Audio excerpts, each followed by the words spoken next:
Welcome to the sit down, everyone. I'm Don Drew, and we're going to be live tonight with a very notorious guest. We're going to have Corgi Shoe on the show. Corgi's going to join me in a few seconds. You probably see him on the screen. I just kind of want to go over what's been going on the last 8 months and where we've been, and kind of talk about where Jay is going to be and what the future of the show is going to be before we bring Corgi on. So, first of all, you know, we've been real busy. Jay and I both have been doing a million things and running around, and we wanted to give you a great show every single week, and we just couldn't do it. So we figured to put it on ice for a little bit, get ready to go when we have really great content that we can bring you locked and loaded and bring you great shows. As we were headed towards that, and the first one here with Corgi would be the way we were going to go. You know, things got a little hectic, and, you know, Jay's co-creator of the show, and he loves the show, and he's tuned in right now, locked and loaded. But as we go forward, Jay will be a contributor on the sit down, and he'll be a guest on the sit down, and he'll be a part of the show creatively at times, but he's not going to co-host with me every single week anymore. So we haven't decided exactly what we're going to do. We're going to do like maybe a rotation of different co-hosts, and we'll see how that goes. Tonight it's going to be me and Corgi. Jay's got the link if he wants to hop on, if he feels like you know, he's got the time in his schedule and he can jump on, he will. If not, I'm going to get you guys the questions that we need, and we'll get Corgi going. So without further ado, guys, I know you were worried about a pump fake, but the most notorious man in sneakers, the shoe anarchist, Corgi is on the sit down. Welcome, Corgi. What's up, man? How's it going, man? Amazing. Good to be here. Thanks for finally having me on. Oh, finally having you on. We've been trying to have you on for a long time, man. It's been like 2 years we've been trying to get you. I'm a big supporter. You guys know that. I appreciate you putting aside a couple of Tinder debutantes to join me and talk about sneakers. I'm on the phone right now, like fucking breaking hearts. Fuck. Well, listen, there's a lot of questions that a lot of people want to know. Ask away. And I'm going to get to it. I think the first one is the biggest one that people have been hitting me with. The one that I wanted to know is, where did the collection come from? How did you amass it? As far as, I mean, I just bought them like everyone else. I mean, when, where, what, how did you have the foresight? Oh, it was like an obsession, like an oddity, like everyone else who's into this shit. You just get obsessed with it, I suppose. I love sneakers, you know? So I was just buying them. I had the money at the time to buy them. I mean, it's all a money game anyways, you know? So I had good connections at, you know, stores. It was different then. The internet wasn't as big. So it was like mom and pop stores and the big box stores. You know, you get the discount there or whatever. There's a bunch of shady people working there anyways. Distribution centers in Mira Loma and shit like that. It's been over 10 years, so whatever. It's cool. And that's it. Just simple. I just bought them like everyone else did. So are you still buying current stuff, or are you just going to go through what you got and then when it's done, you're going to hang them up? It's about time. The current stuff, there's just not worth buying.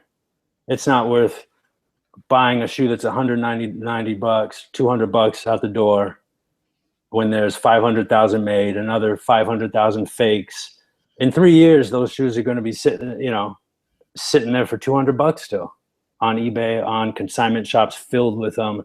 I mean, the market's like dying as far as the current stuff goes. None of this shit is going to be, you know, I see people, I'm sitting on these new releases. I'm going to sit on them for 3 years, and you're going to lose money. You're not going to make money versus the time. It's just different now. So, you know, things will be coming to an end. I mean, I still have a good amount of old shit to go, but as far as like moving forward, the new stuff has no interest to me. Not even when you could pick up, you know, what was it, everyone's grail, those Oreo 4s or the midnight, whatever the fuck the colors are. You get those for like 160, 170 bucks. You know, people are desperate to get rid of them, and those were the grails. The shit that came out, all this other like weird shit, the Marvin the Martian or whatever, you know, to match your fucking socks. It's like, that stuff's worthless, you know. There's no point for me. So you know, there's going to be a transition for me as far as things winding down. Not for a few years, because I'm still you know, there's still a lot of stuff that I'm not selling because it's still going up in price. How much is left? I don't count. I don't have like cute containers or shit like that, you know. So fucking Sneaker Tube TV or whatever, Pornhub can come in and do my fucking room, you know. I mean, I don't do that. It would take all the fun out of it if I was that detailed about it, you know. So, did you ever enjoy sneakers? Yeah, of course. Are you a guy who wears, like, do you wear current releases, or do you wear the old stuff? Do you wear your collection? Do you get high in your own supply? No, I used to wear a lot of Dunks, some Air Force, ACG, Bo Jacksons, tons of runners. You know, this is like late 90s, early 2000s, you know, stuff like that. New Balance, they did exist before the last 2 years, people. Just remember that. You heard it here first. New Balance are made. They've been made for a while. Asics too. I would wear it, but I wasn't.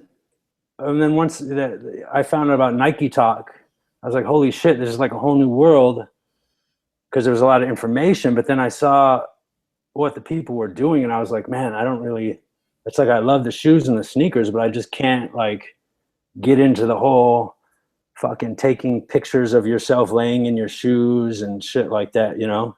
It just started to go downhill from there. Currently, I wear like whatever, some shit Nike sends me for free as far as like working out. Do they send you stuff for free? Yeah, a lot of different people do. Do you have, is it that you have industry clients that buy stuff from you, or? I just have relationships with people there, you know. It's not like I'm important. It's like you could get plugged by these, you know, by Jordan or Nike or Reebok just by having a friend who works there, you know. I'm certainly, you know, or at worst comes to worst, I'll use Swoosh, you know. So. Let me ask you, what's the plan when you run out? I got to figure that out. I mean, what's next for Corgi? I'm always thinking, what's the next thing? It won't be like sneaker related. It will be something else. My own business of some sorts. How do you store all that inventory without it getting yellow, without it getting, you know, moldy? I just put that shit in a few storage spaces and like different.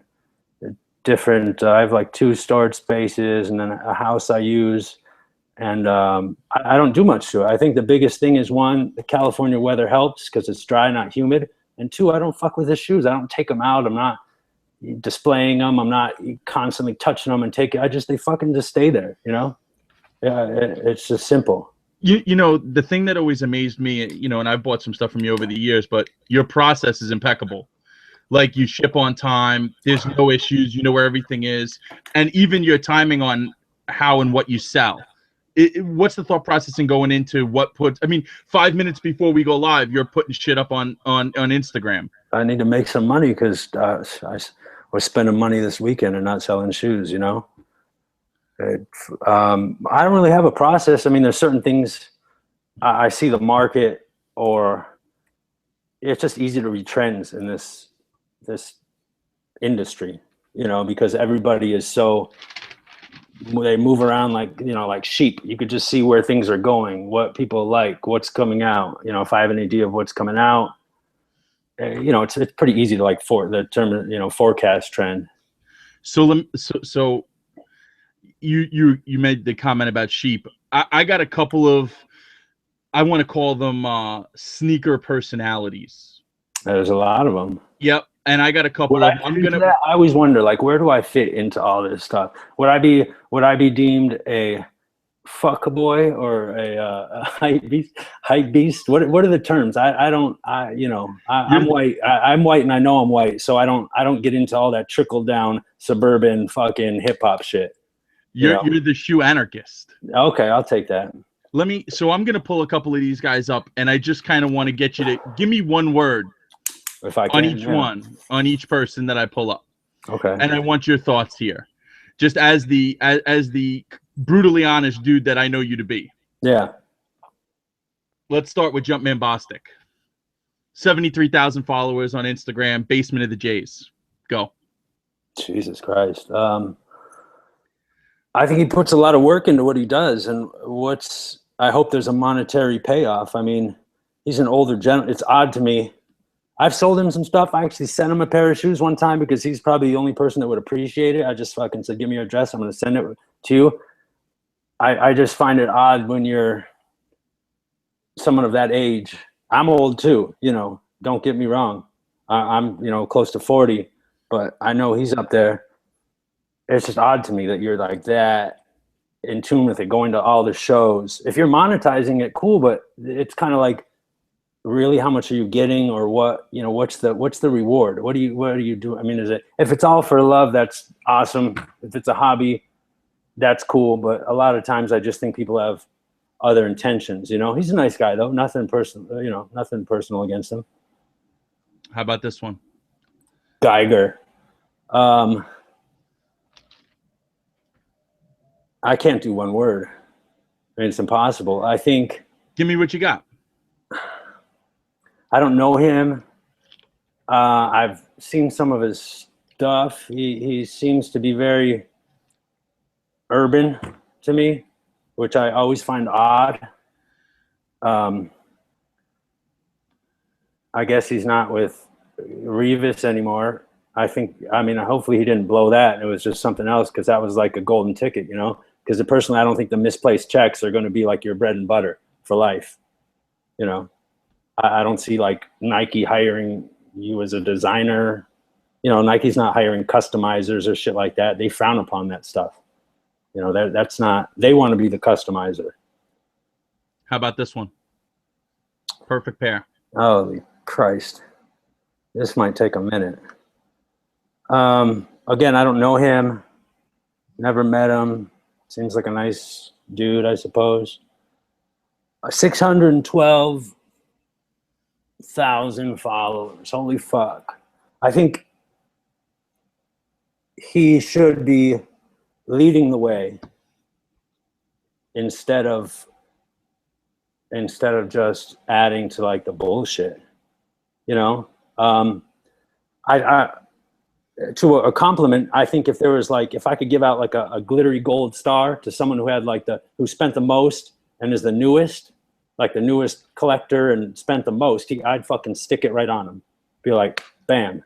Well, he says he's been doing it for 20 years. Well, yeah, I mean, he may have, again, I don't know him. I go off what I see. You know, a few things come to mind. If you had this monster collection for 20 years, and obviously you really embrace social media, like he's not light on the social media. He's on it tough all the time. And not just posting shoes, but like glamour shots, you know? You know, glamour shots, the shit you go to the mall when you're in like, chicks go to the mall in their 7th grade.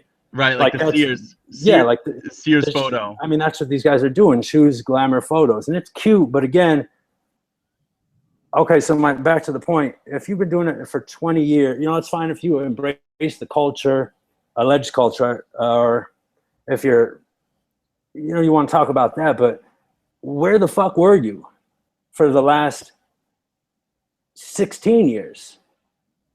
You pop up 4 years, you know, 3-4 years ago, all your shit is like new and PEs, you know, it's like, I'm sure you have some old stuff, you know, some original Jordans that you got re-glued or sold or whatever the fuck, you know, you just got those though. That's not shit you know.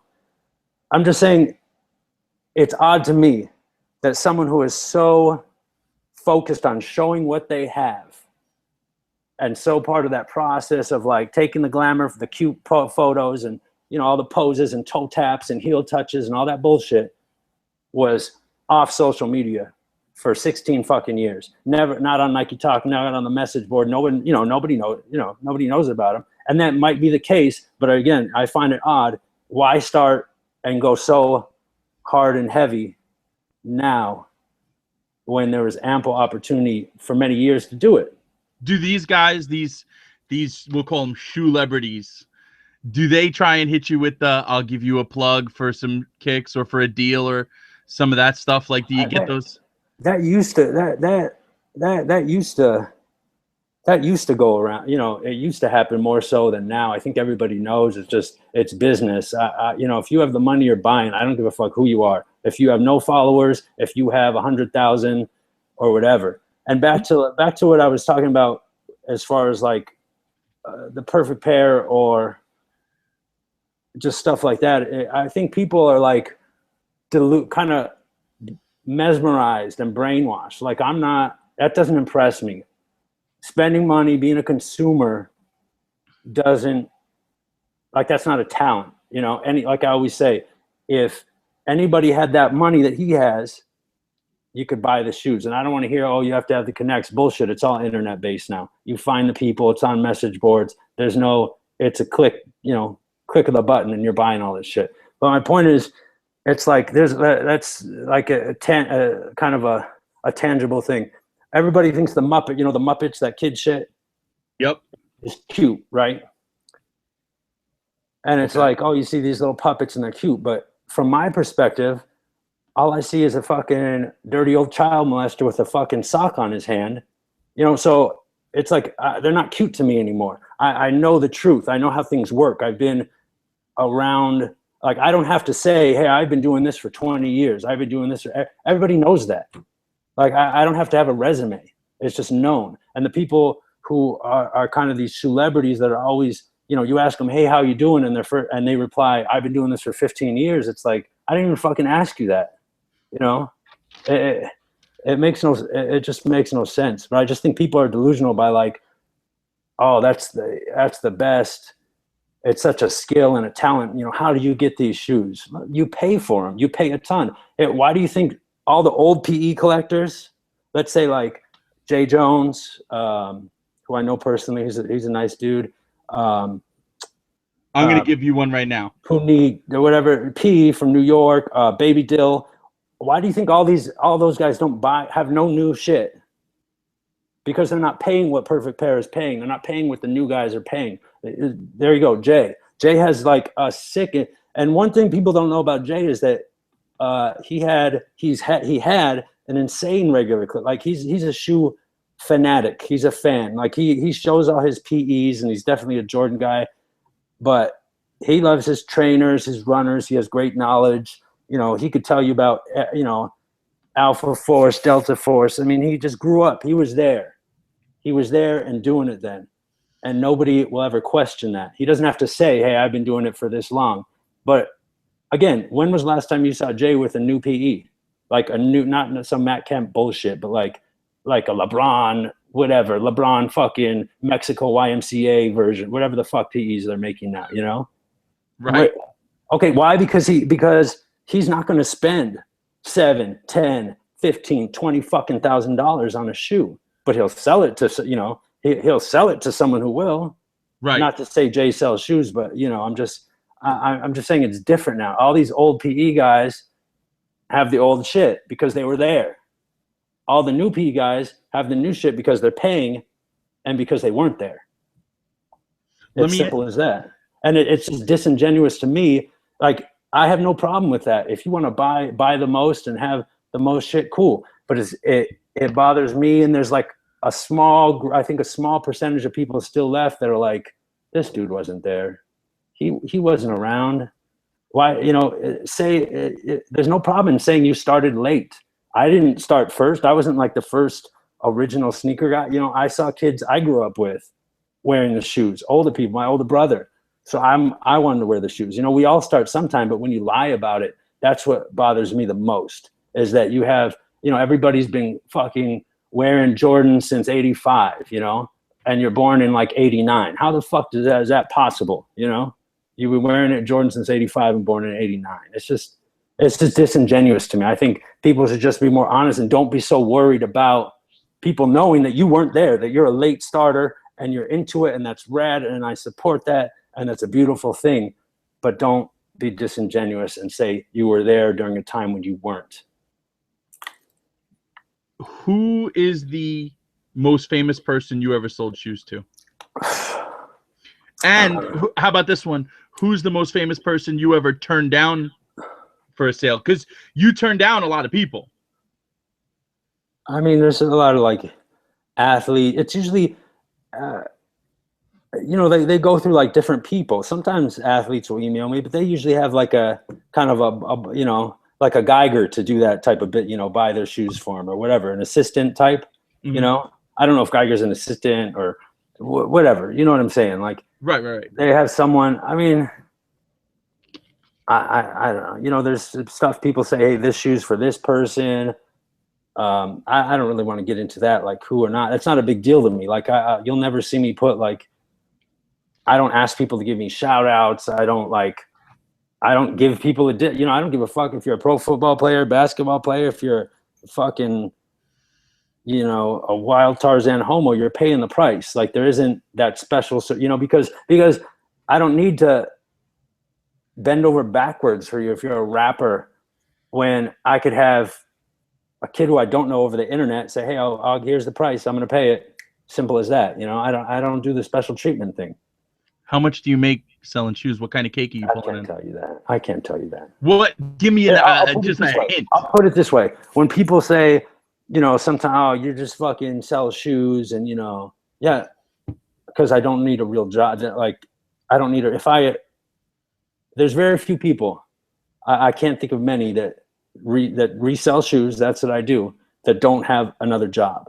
I mean, who do you know? Does Penny have a real job? 23 Penny. I like that dude.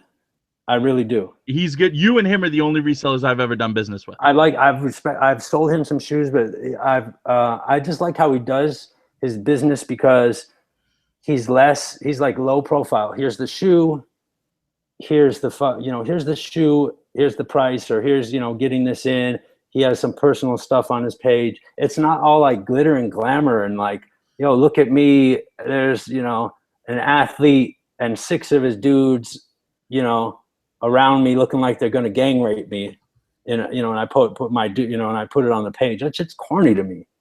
You know, it's like, be confident in who you sell to. You don't have to put it out to everybody. But again, I like Penny, how he runs his business. I really do. I respect, he's probably, I can't think of it. I don't know many other resellers. So, but I don't know. I mean, maybe you could tell me what other resellers just resell. And like, I'm not talking about like a 20-year-old kid who's hustling and grinding. Get the fuck out of here, you know, living at your mom's house. I'm talking about, you have a mortgage, you have a rental property, you have cars, and you're just reselling. That's a job. You know, I don't really know enough of those guys. I don't do enough. I don't buy enough. Having worked in the industry for 22 years, I don't really buy enough from resellers to really be plugged into that. The only reason I buy stuff from you and from Penny is because sometimes it's stuff that I missed over the years and I'm going backwards to grab it. Of course, yeah. And the stuff I bought from you, I don't think I've ever even bought a Jordan from you. I bought like some pennies and some other stuff. So I don't really buy the most hyped stuff from you guys. Yeah, I mean, it's just all, you know, personal and subjective, of course. So you're selective in who you sell to. How do you make? I'm not selective. I like people that don't bullshit me, know the process, and pay. I'm not, you know, if you waste my time. Do you ever give anyone a second chance? Sometimes, and usually I regret it. You know, I've cut off a lot of good buyers for bullshitting and wasting my time. You know, like big time buyers. We're not talking about 1 or 2 pairs. We're talking about guys that are getting anywhere from 10 to 40 pairs a fucking month, and I'll cut them off. Like who? They bullshit me. I mean, you wouldn't know them. They all run consignment shops or they're resellers themselves. You know, and you know, if they flake or if their money's like short or if they back out on something, fuck them, because someone else will buy them. Recently, on your page, you went from posting the price. Yeah. That's the price, and now it's offer up. Why did it change? Well, originally it was offers. Then I had prices. Now I'm back to offers. One, because I can, and I don't think there's any other reseller that can do things the way I do. Not to say it's better or worse, but I'm going to do things how I want. I mean, I don't think anyone could get away with the format I use and do it. That's one of the main reasons I just wanted to, because I like to have like informed and educated buyers versus just people who want the shoe and have no fucking clue what it's worth, or, you know, or don't know anything about it. You know, hey, I've never seen that LeBron from 2009, but I want it. Okay, well, you do a little, become informed. There's so much information out there. But, and so also because a lot of people were using my prices as like a metric, a gauge. And why give everybody information? They're not buying from me. They're just like, that's why when I went to that, I mean, I lose more followers, but I've probably lost more followers than people fucking have. I lose a ton of followers, but like all the recent, I saw it and I was like, damn, I lost like 5,000-6,000 followers, and I've never sold more shoes. I've never sold them, I've never sold shoes quicker, but it was all these fucking resellers that were just like trying to poach my prices and get, because they don't want to do their research, or they're not confident enough to put a price and say, hey, this is my price. They're all, how much work and research goes into before you settle on a price? When you post something, you have an idea what you want to get for it. Yeah, of course. I mean, because I'm aware of what people could buy it for. That's why when someone emails me an offer, let's say $300 for a shoe, and I'll be like, I will sell you this shoe for $300 if you could find me one person currently selling that shoe anywhere dead stock for $300. Simple as that. Meaning, you want to pay $300, but you will never find anyone selling it for $300, and you yourself wouldn't sell it for $300. So why the fuck am I going to be that dude? And I understand people want to go low, but I give them the chance. Hey, send me a link, a current link, not some shit from 6 months ago. Just send me a current link of a site, a store, a person, an Instagram page of anyone selling the shoe for the price you want to pay. Otherwise, you should probably, we should probably adjust it. And I'll counter. A lot of people I don't even reply to just because it's, you're looking to pay $500 for a Royal One, or, just blatantly low. I don't even reply. The serious people get the shoes. What makes you flame somebody and post them up and then just go in? Usually when they come on my page and say something. I mean, that's it. Otherwise, or if they flake, I could do a flake of the day every day, but I kind of got tired of that. It's just sometimes people make things personal. If you want to have a discussion in the comments and not make it personal, then we could do that. But when I feel like they get personal, it's like, it's like taking candy from a little kid. I use their own words and their own pictures. You'll never hear me say, I'm going to fuck you up. I'm going to fuck your chick, fuck your mom, suck my dick. I don't do that talk. That's not the type of talk that I do, because I know those words have real life ramifications, Those are serious words. But I'll just use someone's own photo and just be like, this dude said this to me, and look at him. He's like, he's deep throating a fucking Big Pop and calling me a faggot. It's like, come on. It's insane. It's like these people choose to follow me, then want to come on and leave comments, and I'm the bad person for shooting back at them quickly. I'm just good at it. That's the problem. So people are like, oh, that's unfair. You shouldn't do that. If I was shitty at it like these people are, then but I quick and to the point, one comment, one photo, and they're done. Private, simple as that. So rewinding a little bit, I don't know. A lot of people know this. I'm going to say it. You did some time a while back. Yeah, I did. So 2 questions. Let's talk about AMP. Make sure we talk about my boy AMP. Yeah, we'll talk about AMP. So Love that dude. When you were away, yes, where was your stockpile, and what were you away for? I was away. I had celebrated 4 birthdays, and I got in trouble for sending amphetamine to a friend, a good friend of mine, a childhood friend of mine in New York. I sent a small amount. It wasn't anything big. It was like it was like less than half an ounce. But the problem is, amphetamine at that time was really criminalized in New York, just like crack. 5 grams, 5 years. It was amphetamine and crack had the same statutes, so that's that you go away for a while. And that's just what happened, No big deal. So when you were You getting learn ready, from it. when you were getting ready to go away, who'd you entrust with your I mean, stuff I would on? just I went away. There was no like getting. Oh, you didn't. No, I'm saying you didn't get a chance to There was post no bail, plea, no, there was, turn yourself in. no. That was That a kind of stuff. nice. Just the Con Air. Took that fucking Con Air. That's a trip. One thing about people don't know. Thankfully, most people don't know about Con Air. You leave from like military bases. So you're out there and there's like marshals out there with like fucking high powered guns on you. And you're in these like little, you know, those gowns you take when you get into the doctor's office and like they make you strip and put that little gown Sure. on. That's the shit you're wearing, you know? And it's like, you're sitting there, you're in fucking shackles, hands and feet. They want you to go up this steep ass, you know, thing into the plane. There's no, what are those things called the airport where you like load and you walk off into the terminal? They don't have that shit. You're standing there with guns on you trying to walk up. People are falling down that shit, especially in New York where it's cold. And the planes, they don't fly. It's not like they just go up and down. Like there's no like, okay, we're going to start descending shit for like 20 minutes. They're just fucking down on you. They give you like a little food. I was flying from upstate New York to Oklahoma City.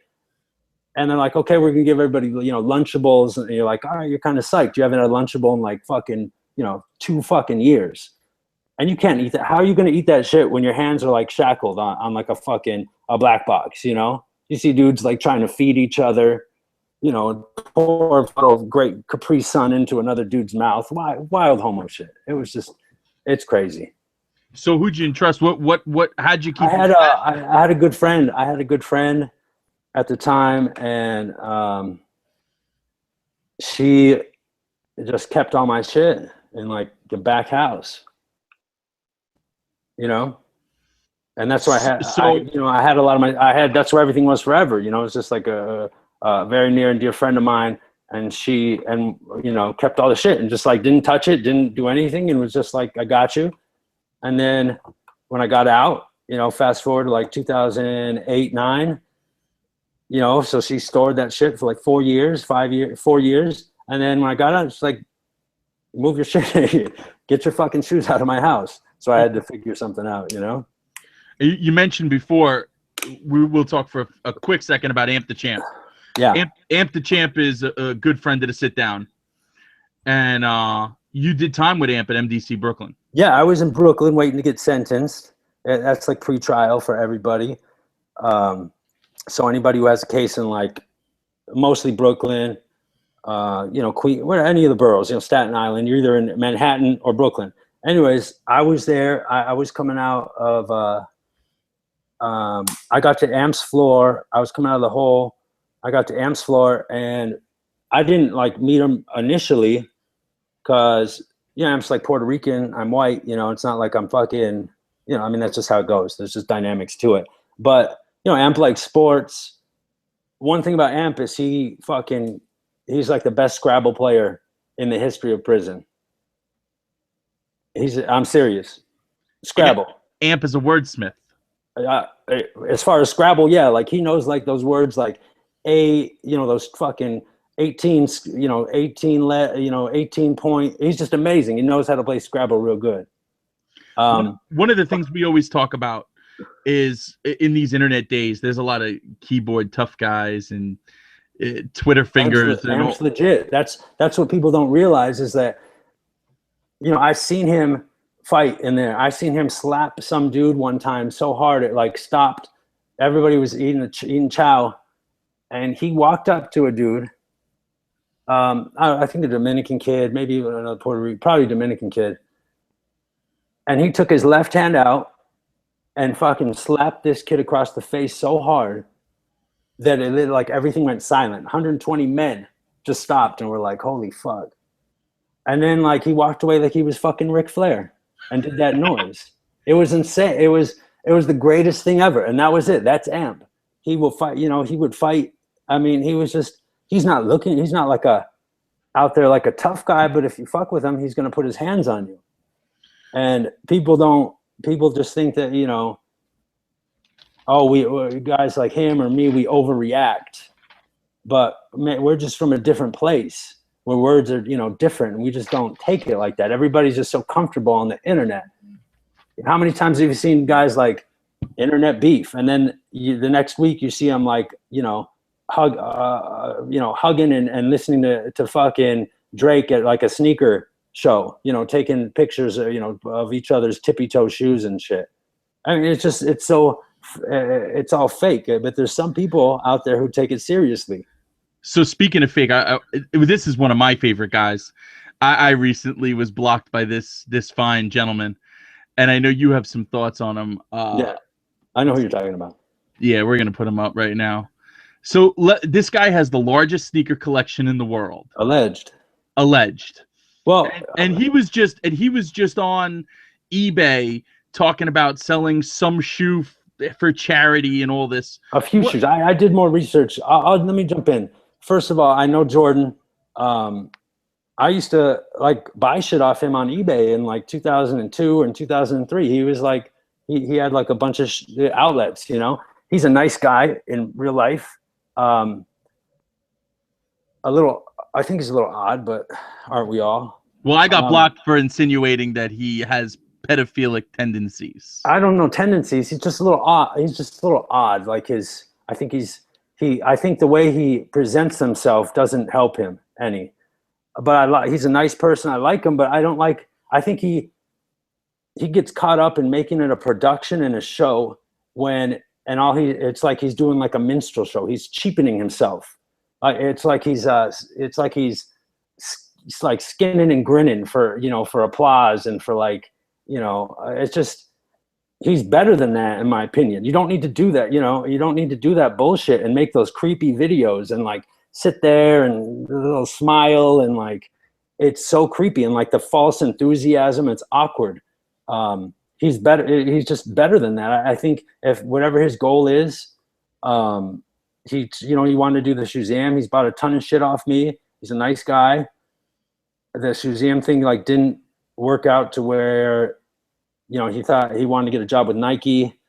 They weren't having it really. You know, he was trying to, I respect him for trying to like monetize what he's doing. And plus, you know, he could sell his shoes, but as far as like having the world's largest shoe collection, well, he's the only person that's ever like gone to Guinness and said, hey, I have the world's largest shoe collection. I mean, and who gives a fuck? That's my next point. Like, what does that get you? A certificate from fucking Guinness? Well, I think that's what got me with him. What does that get you? Right, and I think that's what got me with him is he plays like he's the this good Samaritan of the sneaker game. No, like he's a reseller, and he's there to make money. But there's nothing wrong with that. You know, I think as far as like the auctions, it's like I saw he's auctioning a bunch of Nick Hogan stuff, not just one shoe, but it's like it's such trash. It's like all shit that Nick Hogan got free from Adidas, all shit he got free. You know, it's like you could tell free shit versus like, you know, I know what those free boxes look like and what the contents are.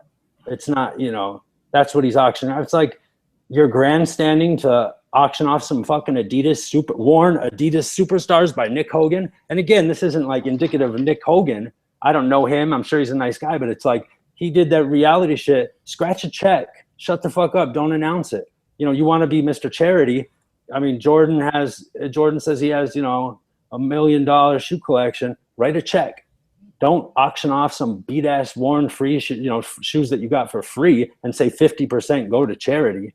Like, that's like condescending to me. And I don't want to hear, oh, well, at least he's giving. Well, one, you don't know that. And two, it's like, what is he giving versus what he has? If you weren't the shoe anarchist, if you played the game, if you were if I was fucking skinning and grinning and going to the sneaker shows, and if you were ball washing all these guys, going to sneaker shows, doing all that stuff, I was like fam and what is it? What are some of those words? Fam and bruh. It's like everyone uses those same fucking phrases. Come on, man. It's like talking to a meme. What are those things called? Meme. A meme. You know how the memes have all those same phrases? It's like talking to someone, but it's like talking to a meme with half of these people. the fam. I'm not your fam. You So don't give a fuck about me. I don't give a fuck about you. If I don't have a shoe you want to buy, you'll never think of me, and I'll never think of you. It's that simple. So if you were their fam, or you acted like you were their fam, If I was just everybody's a friend to if you all, were the politician, if you were out there shaking hands and kissing babies, yeah, like half these dudes. would you be making more money though? No, You don't no, think? no. I know it doesn't matter. For as many people that say, "Oh, I'll never buy a shoe from him," there's 10 people. For every one person, there's 10 people that will and do every day, and don't expect favors. Those are the people that I don't need to sell to, because they feel entitled, because they can go and some shop owner will, fucking give them 30% off, and they could, give them a shout out. I have this saying: a friend to all is a friend to none, and there's too many people that are a friend to all in this sneaker thing, you want to call it, community or culture. Like, they insist on just supporting anything and anyone. And it's just bullshit. That's, again, going back to the perfect pair. It's like, he has 600,000 followers, and he's there holding fucking 4 shoes, Oregon shoes. It's like, I guarantee in a few years, everybody's going to look back at their old photos and be like, I can't fucking believe I did that. Just like anybody who was around, in 2002, 3, 4, and did all that stupid shit, with the photos, looks back and goes, I can't believe I fucking did that. And that's what it's going to be. And I tell people that this is a fad. It's a trend, and you're going to look back and be embarrassed about it. So why don't these sneaker celebrities lead the way? Why don't they buy a shoe that everyone else doesn't want? Why not just put up like a Delta Force, an Alpha Force, a Barkley trainer? A Barkley Max, an ACG shoe. Where's all your old fucking shoes? You guys have all been around for 20 fucking years, and none of you has a shoe older than, 6 months, a year. It baffles me. It really does. I wish there were more people who are thrust in the spotlight, who desperately grasp and claw the spotlight, and they don't lead. Like, they're just sheep leading sheep, man. And it leads this sneaker thing into the fucking toilet bowl. And that's why you see, people complain about what's coming out by Nike. Why do you think Nike doesn't put out shoes not to sell them? Nike trend forecasts. And if they see a bunch of jerk-offs who will buy anything packaged and gimmicked, they're going to put it out. Nike's one of the top businesses out there as far as trend forecasting and knowing what their consumer will buy. And people will buy into anything. It's like, I wish guys like, some of those guys you showed me on the Instagram would be leaders, and actually, if they're all, if they're so called into this community and culture, then be about it. Be about it, and, educate people, go into the history, be aware, be informed, but they're not, they weren't around then, and they're not capable of leading. They're capable of putting up cute fucking photos. Oregon, everybody's fucking favorite team now, Oregon. Come on. Who are you fooling? Win the day. Get the fuck out of here. Because you got a pair of fake Oregon 5s or 4s, you're fucking Mr. Win the Day now? Come on. And I'm not talking about anyone specific. I'm saying I think it's funny how everybody has a pair of Oregon 3, 4, or 5s. There's a limited amount made, but everybody has a pair. But it's funny, like, they'll say, hey, that dude shit is fake, but then someone else who has a lot of followers, his shit must be real. All these samples, that's like the whole kicks or die. That dude that was on here, the kicks or die thing. Yep. I used to sell fakes, but now I don't, but I still get them from the same place. Okay. That's like the chick at the fucking Greyhound station who had a dick and was and tits and used to suck you off. Now she's there and she doesn't have tits, but she still has a dick and sucks you off. It's like it makes no sense, man. A lot of this stuff baffles me, and and I'm sure I'm gonna come across as like, oh, he's just a hater. He's just jealous of what? You don't think I could have the best sneaker collection out there? I have the money. You're not spending your money on that. Fuck no. Why would I? I already spent my money on it. I know I already spent a lot of money on it. That's how I have the shoes. Now I got, you know, there's something about getting good deals and whatnot, but I know what that's like. It goes back to the, you know, the Muppet thing. It's like you see a cute little fuzzy puppet and I see just a child must just smoking a cigarette with a sock on his hand. I know the truth. It doesn't impress me how much you spend on shoes. There's no talent or skill to buy. You know, but for some reason, like if some guy has like a bunch of houses, nobody's like, he's the best house collector out there. Or some guy has a bunch of cars, you know, nobody's like, wow, how does he do it? Everybody knows the dude just has a ton of money. You know, it's not like a skill like Mayweather. Let's go with Mayweather since everybody knows him. All those cars, right? Nobody says like, oh, he's my car idol. But in sneakers, they're like, oh, that guy's my sneaker idol. I can't believe, how did he get those shoes? He fucking paid for them, you dummy. Just like Mayweather pays for his cars, just like anybody who consumes any good. It's just people have their, like, the wool pulled over their eyes. And these, and you know, to go in, I think one of the worst things about this is the sneaker news blogs. What, I mean, let's call that for what it is. None of what's that? If a tree falls in the fucking forest and nobody hears it, you know, did it fall or whatever the fuck, how it goes. If you put up a photo on Instagram with you holding a $5,000 pair of shoes over a waterfall with a dolphin in your butthole, are you know, nobody knows it happens unless Nice Kicks fucking puts it on their page, or unless Complex puts it on their page, or what are the other? I don't even know the other ones. I really don't. Sneaker Blaze Jordan 23 what the fuck are they? I don't know. I'm gonna jump in. You mentioned there's a lot of sheep. Most of the people are sheep. Who do you? First of all, we all are. None of us is buying. We're all influenced. Let's get that straight. I'm influenced by, you know, what I see, by trends. I'm no trends fucking setter. I mean, if anything, I'm stuck in the fucking 1992. I've been wearing the same shit, same fucking Doc Marten, same, you know, same vibe, Nike Champion, Supreme, not since 92, of course, but, you know, Supreme. I mean, well, who do you consider a leader, Corgi? There are none. There's not a single person that you... There's another problem. A lot of leaders can't speak because they're associated with brands. They've graduated into either working for companies or they have brands that have their hooks in them. Like, for example, Gary, who used to do Crooked Tongues. Gary, you know Gary? One at. Yes. Yep. Great dude, immense knowledge. I mean, he'll openly say, he's like, I can't say what you do because he has business obligations. I don't have, you know, there's people, I don't have any, no brands have their hooks in me. What, am I not going to get a fucking free pair of socks? I don't want your fucking socks, you know, because I say what I say. Am I not going to get a free pair of fucking $60 shoes that nobody would buy from Champs and some foam cleaner to be an influencer? No, I don't need it, you know? Well, that was the origin of this show, was that we, you know, when we started it, that was kind of our thing, was we wanted to say what we wanted to say, and we didn't want to take anything from anyone that would influence what we said.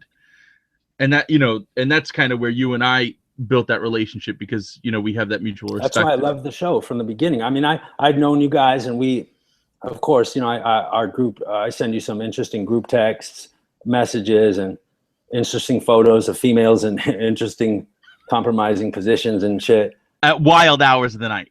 All the time. I mean, my peak hours are like 2 to 6 a.m. Western Pacific time. Yes. So, you know, that's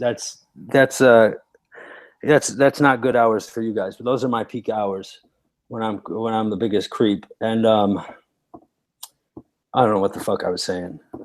What are we talking about here? We were talking about influencers. There are no leaders that can speak, and the sites are only after. I get it. The sites are they're running a business. They don't say they are. They're saying they do it for the sneaker culture and community. Bullshit. Maybe initially, you know, 10 years ago when they started a little blog, they were, but now their machine, their business. I don't blame them. I respect that. Get your money, get your advertising. But the sites can't speak out either. Why? Because who advertises with them? Foot Locker, Nike, you know, Adidas, Asics, New Balance. I mean, nobody can speak.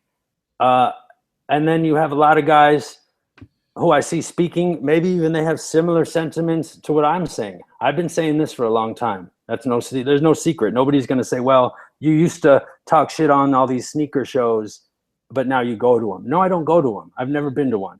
You used to talk shit on the blogs, but now you're on them. No, I'm not. I turn down those blogs all the time to do stuff, really cool stuff that would help my business as far as like get more followers. It would increase my followers tenfold. I don't do it because I have principle. If I don't like what you're doing, I'm not going to go on I'm not going to be the guy who says, fuck this site. And then as soon as they come knocking, I'm fucking bellying up with my mouth open and my butt cheeks spread. It's like, I don't do that. I got a couple of questions that people want to know that I'm just going to throw at you real quick. Who do you think is the corniest of all the shoe celebrities, the sneaker personalities? I mean, who would you say is the corniest of them all? That's like, I mean, if there's like a group of 10, one being the corniest and 10 being the least corniest, number 10 is like, that's like being the skinniest fat bitch. I mean, there's like, it's not, you're all in that, say you're a fat bitch. Doesn't matter. If you're not Orca, you're just less corny. So you're a skinny fat bitch. Come on. That's it. Again, to each their own, but I see all the stuff, all the trends. It's rookie stuff. Act like you've been there. Like how they say in sports, if you hit a home run or score a touchdown, act like it's not your first time. I see a lot of guys that are old men acting like it's their first time, posting a photo on Instagram, and that just, again, that's me personally, to each their own, but I'm not afraid to say it. And if I saw these people, or if any of them ever want to have an adult discussion with me, whether it be over email or a text or better in person, I guarantee I'll say what I'm saying to them. But will they say all the shit they say about me that I hear through the back channels? That's my question to anybody out there. I always say, like, I'm going to tell you the same, I'm not hiding it. I'm not pretending like I'm your friend or your fan. I'm not. There's people I like and there's people I don't care for. I don't know them per se, but I can only judge on what I see, and I just think that's rookie shit. What the trend is now. Oh, you have 5 pairs of Yeezys. You're like the greatest shoe collector ever. I mean, it's like, come on, you have you have Air Mags and Yeezys and DBs. Oh, you're the best fucking, you're the greatest collector ever. Come on, the true people that have been around don't bite on that stuff. That's like that stuff is like kind of like the newer crowd. The older guys that are true to themselves, they don't bite for that shit. Not to say they wouldn't want it, but the allure isn't there. But I think to your point earlier, it's okay if you like that stuff. Of course, it's okay. Be honest while you like it. Just right. Don't say like, oh, I just like that Yeezy design. Well, then buy a fucking Air Tech Challenge. Buy an Air Revolution. Whatever they use to make that shoe. It's like you like that Yeezy because it's sought after. If the Yeezy came out, like I say with many shoes, I've said this about Ronnie Feig's shoes. If his shit was just a GR for $64 at Foot Locker, first it would go on BOGO and then it would go on clearance. He's not reinventing the wheel. And I like Ronnie. I do. I think his non-sneaker related stuff is where he's talented. I think his sneaker related stuff he's limited in what he can do because it's all bullshit. Like, he's so much more talented and creative than just in his other stuff, whether it be his clothes or he did something with Docs or he does some cool like men's shit, and he could get more detail. The sneaker stuff is just like it's dumb. It's dumbing him down. He's a master of marketing himself. Also, Ronnie, he's like the man. I mean, I've never seen someone brand themselves like that in like a short period of time. Yeah, he's the fucking master. Yeah, and he came in at the right time, right place, right time, where people are so interested in anything limited. And I mean, some other shit. It's just going to be all tangents here. Saucony people are like on the Saucony, Saucony shoes and like Asics, and what are some Lecoq sportive people are buying that bullshit? If it's limited, it's like, man, what does it come to, And there's nothing wrong with those brands. Everybody who knows me knows I'm like a big New Balance guy.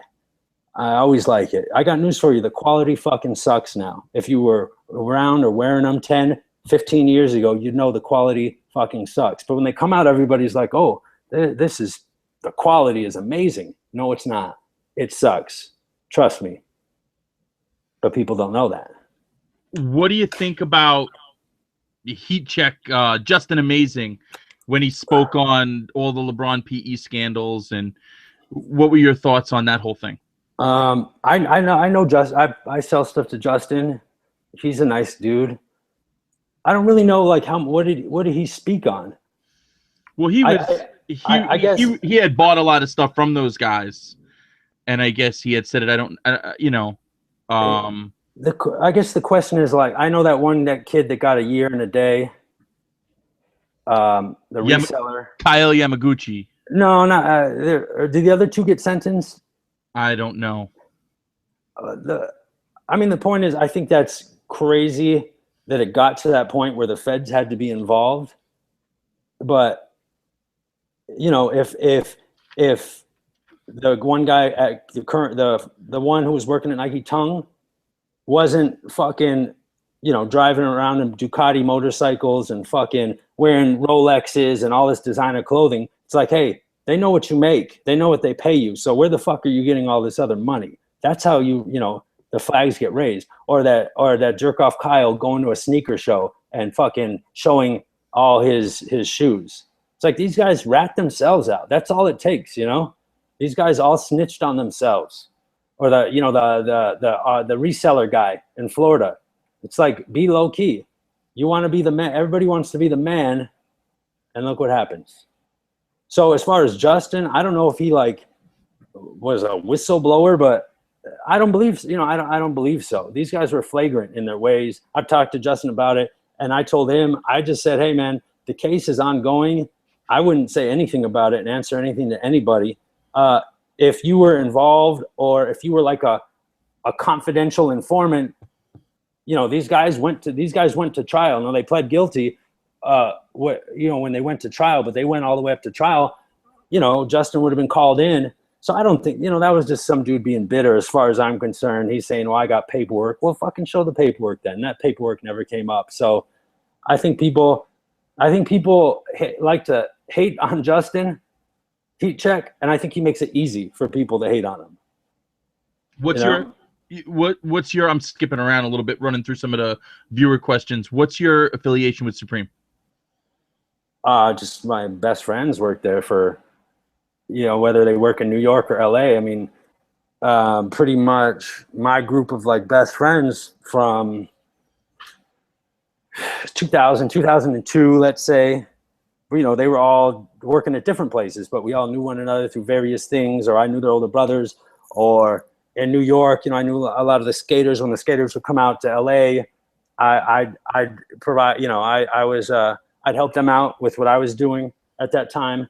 You make connections. So it's just, those are like my dear friends. That's my connection. So I could be a part of something that is, it's just a nice circle to be in. I'll just put it that way. What you glossed over it a couple of times as we've gone through this community or culture.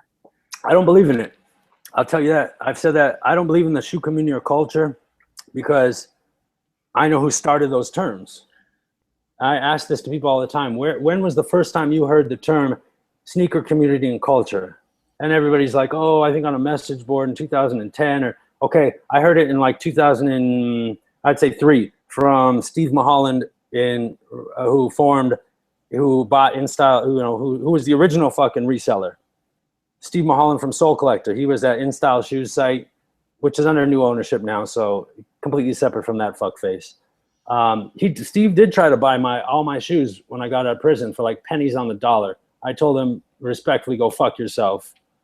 A lot of these big time people tried to think like I was fucking desperate and, you know, selling my shoes and I'm going to dump them. Get the fuck out of here.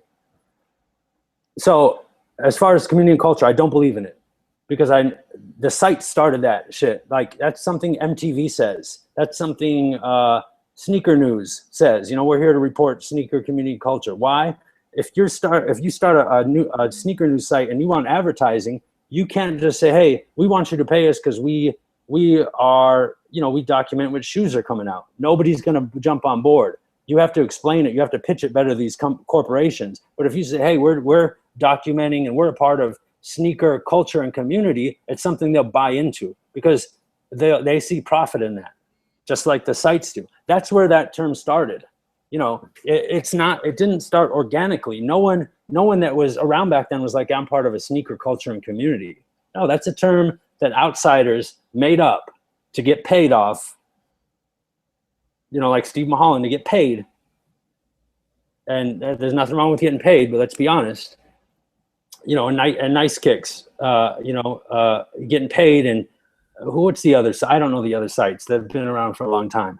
But they're the big people that have always been pushing the sneaker culture and community. And you know what's funny? Not a single fucking one of them privately will say that culture and community exists. That's the best part. Are you a consumer of sneaker content? Do you watch sneaker YouTube channels? No. Or have you seen any of these sneaker YouTube reviewers? I've like glossed over them. I mean, it used to be when I first got back into things, I was like, what? You know, it was completely different. Everyone's like YouTube and sneaker reviews, and I watched a few, and I was like, wait a minute, this dude, you have a white dude who is doing everything possible to be something he will never be, and he's not fooling anyone. You know, it's like you'll never be black, buddy. Stop it. You're not fooling anyone. You know, sorry to burst your bubble, but you have a lot of people. They're reviewing shoes. It's like, what's the big deal about it? I don't know. I never got it, but I mean, people watch it and people monetize it. So God bless them for it.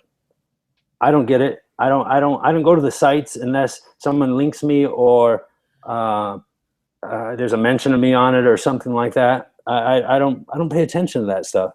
There's nothing good. There's no good content because there's no opinion. It's all fluff fucking pieces, you know, and there's no historical perspective. It's just like, what's Kanye wearing? You know, how tight are his fucking leather pants?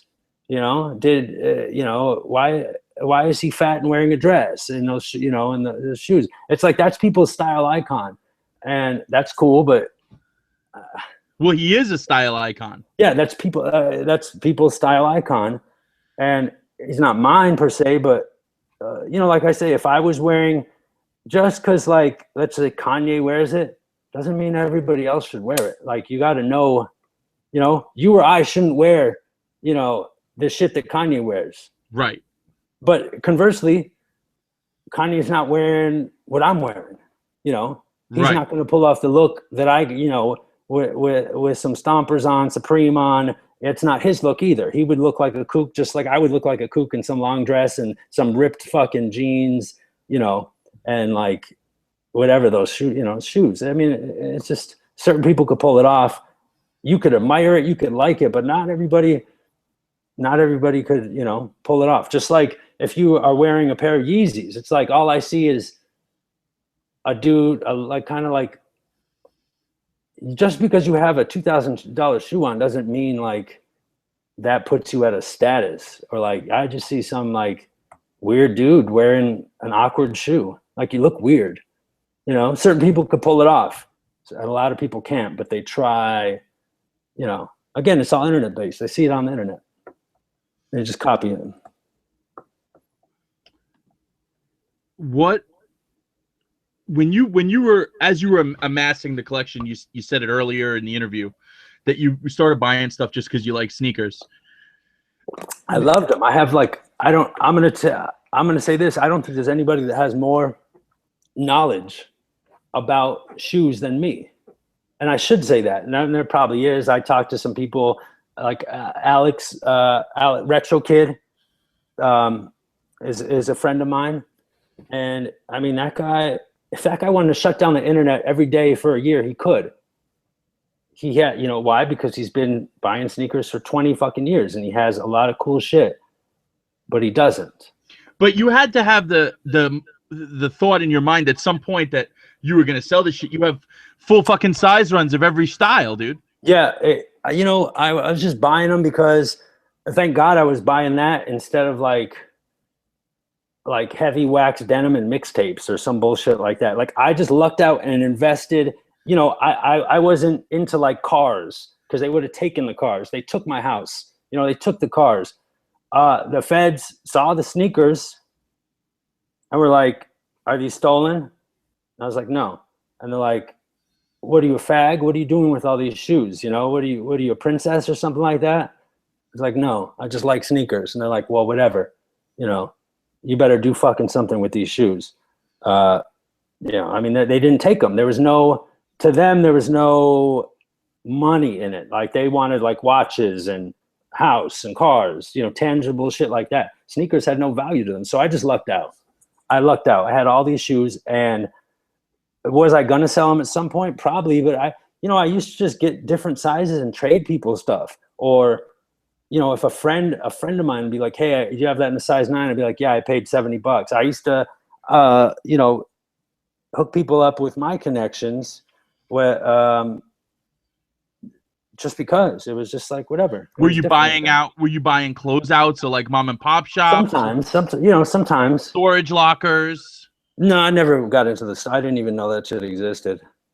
Mom and pops, I had like good relationships with a lot of LA stores, and I'd go back there and buy their bullshit, you know, and always, you know, take care of them. And I just lucked out, man. It's simple. Like there was a rough formula to it, but it certainly wasn't like a master plan, and it just worked out incredibly well. If you stop selling shoes, if the collection dries up, yeah, are you good? Yeah. If I just like didn't sell a shoe for a year, like I just disappeared. You got enough money for blowing hookers. Always. I mean, that's always accounted for, you know. That's like this the staple, you know. I'm talking about like if I was good as far as like paying mortgage and car shit. Yeah. I mean, it's worked out well for me, but I'm also not, you know, bullshitting my money. Like if I you know, I don't hang out with strippers at the fucking, I'm not throwing dollars at them. You're in the park doing pull-ups. Let me ask you this question, because a lot of people have said it to me in private, insinuated it, texted it to me, and I'll just ask you because I can ask you anything. Because fuck it, right? I don't care. Right. Do I do it for attention? Are you doing roids? No. I'd be a lot bigger. It's all calisthenics and pull-ups. Yeah, calisthenics, push-ups, stairs, stuff like that. I mean, I've been doing that shit every day for fucking since what is it, July 1st, 2004, when the feds came knocking at my fucking door, you know? I mean, that's it. If you do something for that long, and I do it, you know, I mean, that's just my thing. That's what I do.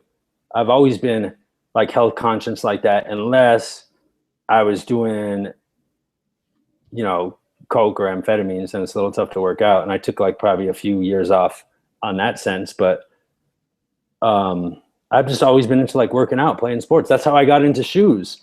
You know, I'm a big Laker fan. I wanted to see what the Lakers are wearing. I wanted to see what the Celtics are wearing. You know, I was reading Sports Illustrated and looking at the shoes. I saw, you know, Chris Jackson, who later turned into Muhammad Abdul Rauf, on the cover of Sports Illustrated as a freshman in a game wearing a fucking Bo Jackson trainer. It blew my fucking mind.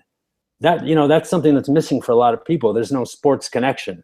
Like they like sports. Jordan's the greatest of all time. Well, that's the biggest difference between guys our age. Jay and I talk about it all the time. Right. We talk about it on here. The biggest difference between guys our age and the new generation is the influence used to be sports, and now it's music. or the music, or just the athlete. They don't like the sport. I like LeBron, but you wouldn't, I like Jordan. It's like I just grew up immersed in sports, whether it was tennis, fucking handball, baseball. I mean, all the sports, football. And I was just always interested in the shoes. And then, the Converse Weapon 85 came out, and that shit blew my mind. That's what got me like focused on shoes. And then I remember in like third grade or some shit like that, fucking Justin Gutierrez and Ray Jimenez, God knows what they're doing now, probably time, had fucking like a Jordan 3. And I was like, you're the fucking great, I'm wearing like fucking Vans, and these guys have Jordan 3s. And I'm like, what the fuck happened? Those are insane. The white cement 3. I mean, stuff like that, like deeply shaped and then in 87, Nike comes out the Air Max, comes out the Air Revolution. They have the Beatles song. It's a national campaign on TV. They play it during all the basketball games. That's how I got in. That's how I really got into this stuff by, just the marketing, the advertising, these revolutionary advertising campaigns, the magic, the Converse Weapon with Magic versus Bird. That's why I never liked Jordan shoes per se, because I was a Laker fan. I wasn't gonna wear fucking Michael Jordan shoes. That shit was blasphemy to me.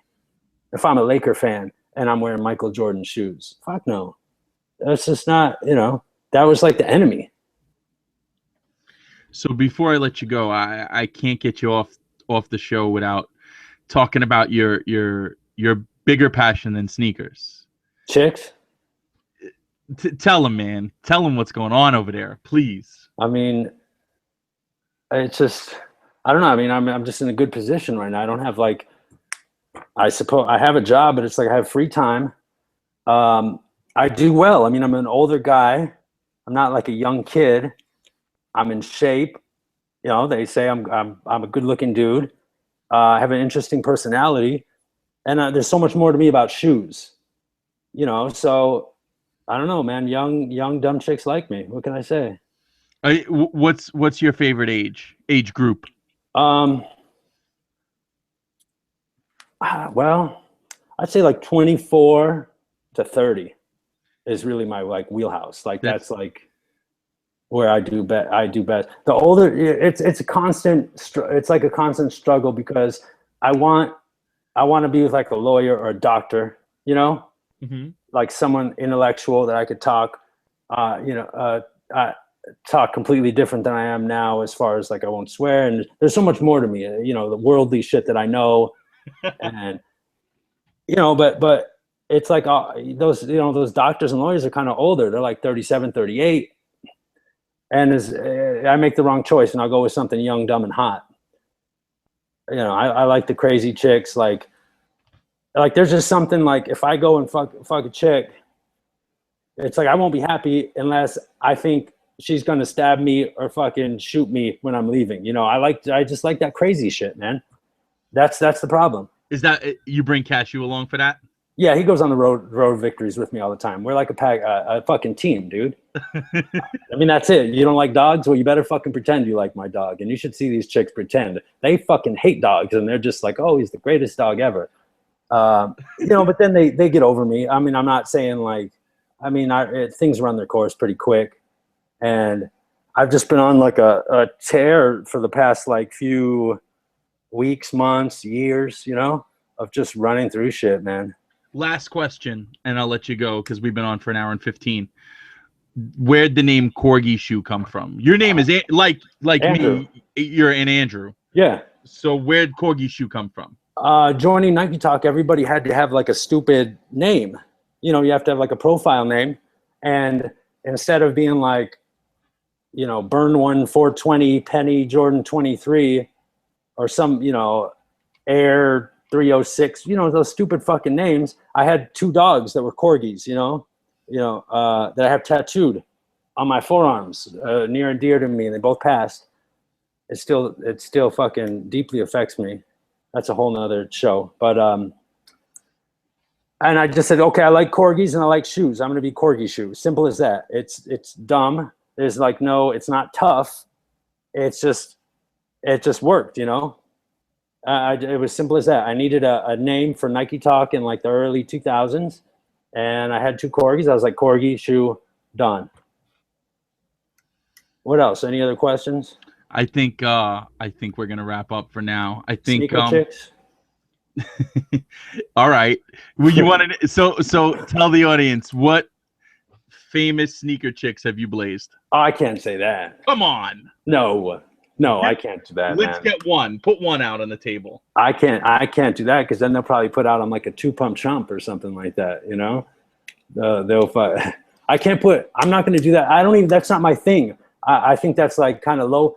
My whole thing has always been, if a chick is like a 5, right? That's a 5 out of 10. Right. Average. Average. She's a nice chick. Average. 5 out of 10. Not naming anyone specific, because I don't really know many of these sneaker chicks, besides the one that a few that I've been with. If she has a pair of Jordans on, she's a 5 out of 10 with Jordans. Like, it doesn't. I don't boost her up to like an 8 or 9. I see these guys like, oh, Bay and Women's Crush Wednesday. I was like, dude, because she has on a pair of Jordans. Like, if that chick was in some fucking Ugg boots, you wouldn't fucking even think twice about her. Like, I don't get how a chick can, like I said, be average, and then if she has like a good shoe collection, or just wearing a pair of Jordans, she's like an 8 or 9 out of 10. That's my dream girl. Like, are you that much of a shoe fucker that you take the chick? What, you know?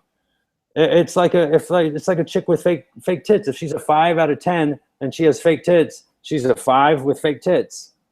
She's not an 8. She's not a 9. It didn't change her. Same with the shoes. Have you ever gotten scammed for dough? No. Never. Nobody's ever stiffed you. No, you know what? You don't deal with, people don't realize, but there's a lot of people that don't buy from you that don't realize you don't deal with PayPal. I just started, dude. Oh, you did? Yeah, I finally. Hey, that's an announcement to all you fuckfaces out there. I do PayPal now because it's so much easier for me, and like business-wise, it's just a better move for me. You're gonna have to pay taxes on that shit. Yeah, no shit. I have an accountant and everything. It's fucking brutal, but it's a business. I'm incorporated, so I get a lot of there's write-offs and there's stuff like that. But yeah, I have to pay taxes. I have been paying my taxes. Thank you to all you fucking rats out there who want to, try to do whatever you want to do to me. I pay my taxes. So I do take PayPal now, just because it's easier for me to do what I'm doing and what I'm transitioning into. So yeah, PayPal. Simple as that. So there you have it on the sit down, folks. Corgi Shoe taking PayPal. Yeah. You're gonna get a whole bunch of assholes in your messages offering up and PayPal ready and all that. Forget it.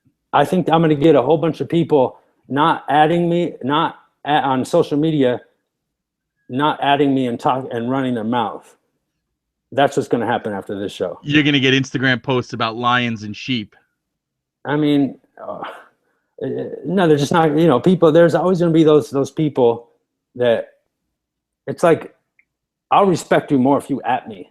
I might say something back to you, but if you at me and you have your opinion, as long as it's not personal, like as long as you're not saying, oh, he's a pussy or a faggot or he could suck a dick. That's personal. But if you have like an opinion on me, I'll gladly have a discussion with you. If you're in LA or ever in LA, I will do anything to meet you. I'll fucking pick you up at the airport and we can have a discussion. And by that, I mean, let's talk it out. You tell me all the things that you've been typing, all those, I'm a pussy and this and that. And I'll tell you, I think you're a clown and you weren't around back then. And let's see what happens. Let's see who acts like a man in this conversation. Because I'll share the same things, but I'll never tell you go fuck your mom or you're a pussy or all that abusive stuff, because I don't. It's not. I know those are fighting words. The problem is people use fighting words when they should try to just stay like objective. If you don't like me or like what I'm saying, so be it. I'll probably have a conversation with you about it and turn it back on you a little bit. But I'm sure there will be rampant hate from this. I'll lose followers, but if followers, Matt, I figured out a long time ago, and this is what I talked to Matt Hatfield about. Followers don't mean shit for me. They don't. I could sell the shoes. I sell my shoes. My shoes always sell for the price I want. So You know, it's simple, man. Well, listen, man, I'll let you get back to your everyday life, your Tinder girls. You probably got a young, pretty 21-year-old. My shit is waiting. on like super overdrive right now. Just like messages and fucking new connection on Tinder and Bumble and all this shit. You know, it's a cry for help, everything I do, but I'm enjoying it while I'm doing it. And I have a pretty good life compared to a lot of other people. Well, listen, once all the smoke settles, we're gonna put some different guests up for season 3. We're gonna kind of figure out how we're gonna go through it with Jay, sometimes hopefully and sometimes without. And I think towards the end of the year we'll have you back on to kind of tie it all back up after this one. Yeah, that'd be cool. You know, anytime I'll help you guys in any way. I'll come on. It's been fun. Hopefully people are psyched on it. At least they listen to what I have to say. They don't have to agree, but it might spur some thought, as just opposed to like, fuck that guy, fuck him. Like, so all that mindless bullshit. He's a douche. She's a dick. He's so full of himself. It's like, be creative. Have some